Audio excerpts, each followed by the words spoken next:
राज्यात उन्हाचा ताप कायम आहे, तर दुसरीकडे पावसाला पोषक वातावरणही निर्माण झालंय.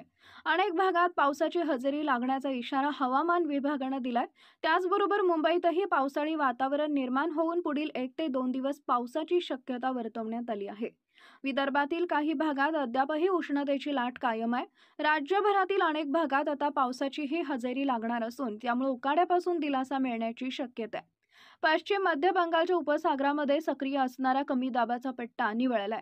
मात्र राजस्थानच्या पश्चिमेपासून विदर्भाच्या उत्तरेपर्यंत कमी दाबाचा पट्टा सक्रिय आहे. त्यामुळे तयार होणाऱ्या स्थितीमुळे राज्यात पावसासाठी पोषक वातावरण निर्माण झालंय. वाढत्या उष्णतेमुळे बाष्पीभवनाच्या प्रक्रियेलाही वेग आलाय. त्यामुळे राज्यातील काही भागात पावसाचा शिडकावा होतोय. दरम्यान राज्यातील काही भागात पावसाला पोषक वातावरण तयार झालं असलं तरी मुंबईतही त्याचा प्रभाव पडू शकतो. त्यामुळे पुढील 1 ते 2 दिवसात मुंबईतही हलका पाऊस पडेल. या कालावधीत वातावरणही ढगाळ राहील, यामुळे काहीसा उकाडाही जाणवेल.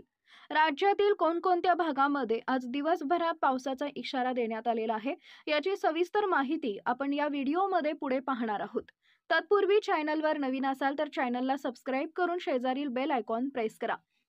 नंदुरबार, कोल्हापूर, सांगली, सातारा, सोलापूर, छत्रपती संभाजीनगर, जालना, बीड या भागात आज आणि उद्या मेघगर्जनेसह पावसाचा अंदाज हवामान विभागानं व्यक्त केलाय.